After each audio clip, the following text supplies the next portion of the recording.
अब थुनचेक आदेश भन्नाले अब थुनचेक आदेश भनेको के हो त?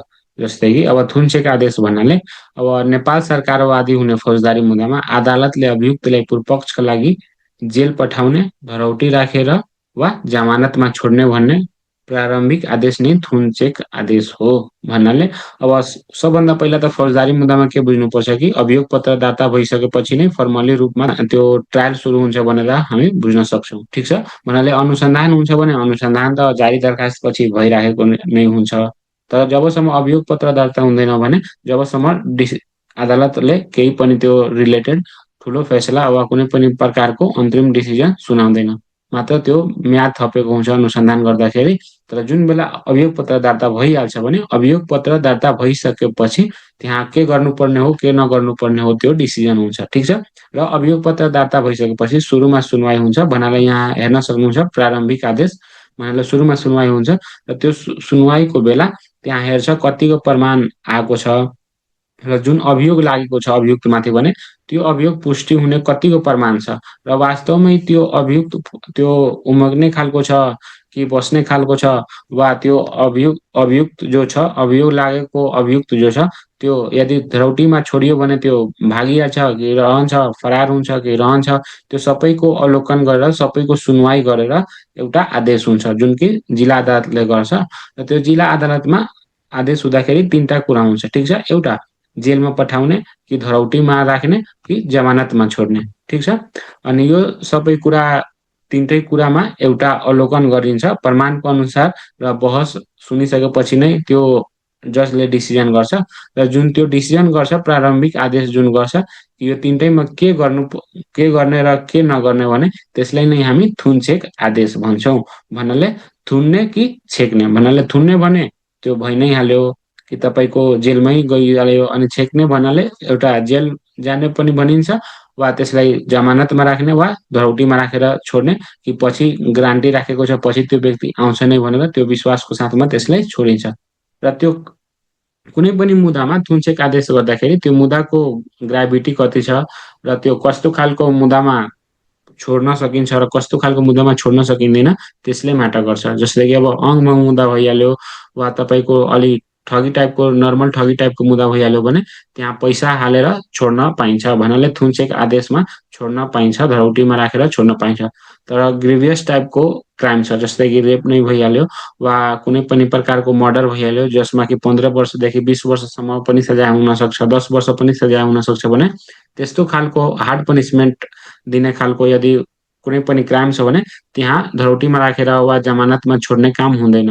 यदि त्यहाँ प्रमाण फेरि अलि विक छ, त्यहाँ आरोप लागेको छ, अभियोग लागेको छ तर प्रमाण राम्ररी पुग्न सकेको छैन, त्यो प्रमाणले त्यो अभियोग जुन लागेको छ त्यो पुरै पुष्टि हुन सक्दैन, त्यस्तो खालको लागिरहेको छ भन्ने मात्र त्यो जमानतमा छोड्न सकिन्छ नत्र त्यहाँ पनि त्यो धरौटी वा जमानतमा छोड्न सकिँदैन, त्यहाँ जेलमै राख्नुपर्छ। ठिक छ? थुनचेक आदेश कहिले हुन्छ त भने अदालतमा अभियोग दर्ता भइसकेपछि अदालतमा अभियुक्तको बयान लिएपछि थुनचेक बहसपछि थुनचेक आदेश हुन्छ।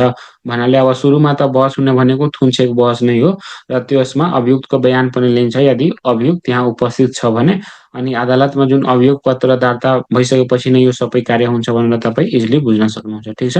र थुनचेकमा 3 वटा अवस्थाहरू हुन्छ। ठिक छ?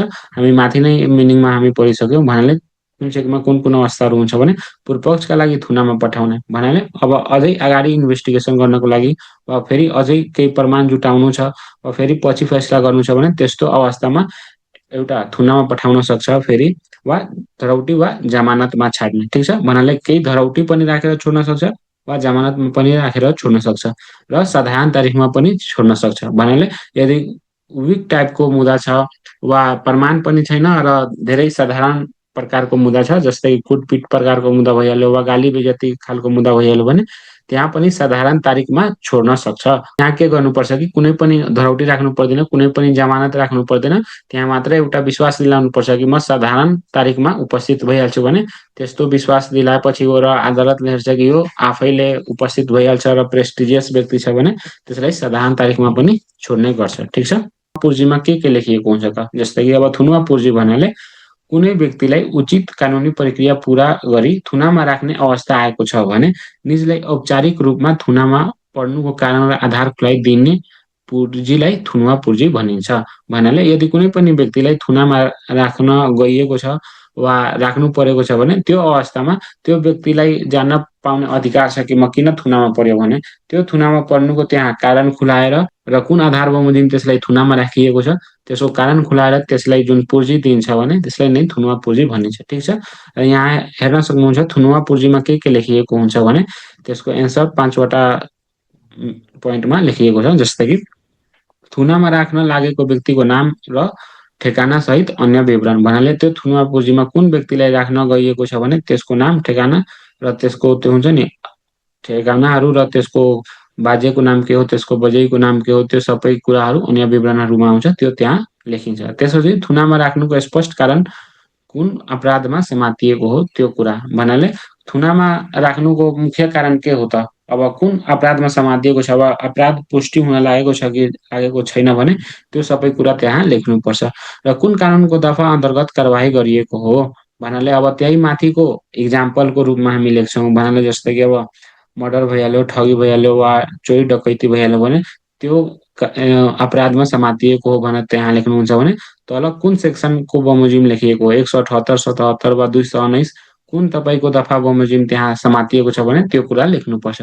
त्यसपछि पक्राउ गर्ने अधिकारीको नाम र छाप। भन्नाले जो व्यक्तिले पक्राउ गरेको छ भने त्यसको त्यो अफिसरको नाम पनि हुनुपर्छ र छाप पनि हुनुपर्छ। भन्नाले जसले थुनामा राख्छ भने त्यसको अधिकारीको त्यो नाम र छाप हुनुपर्छ। त्यसपछि पक्राउ परेको मिति र समय। भन्नाले हामी सर्वमान्य सिद्धान्त के चाहिँ कुनै पनि व्यक्तिलाई यदि थुनामा राखिएको छ भने 24 घण्टामा त्यसलाई उपस्थित गराउनुपर्छ। ठिक छ? त्यही भएर कुन मितिमा समातिएको छ र त्यो मितिको साथसाथमा कुन समयमा समातिएको छ त्यो पनि त्यो पक्राउ पुर्जीमा लेख्नुपर्छ। त्यही भएर यहाँ मिति र समय पनि धेरै आवश्यक छ थुनुवा पुर्जीमा। ठिक छ? Thank you so much. अब यतिबाट मलाई लाग्छ कि तपाईँ थुनुवा पुर्जी भनेको के हो र थुनचेक आदेश भनेको के हो राम्ररी बुझिसक्नु भएको होला। भिडियो हेर्नको लागि धेरै धेरै धन्यवाद। अब नेक्स्ट भिडियो यो सिरिजको पनि हेर्नु होला। Thank you so much.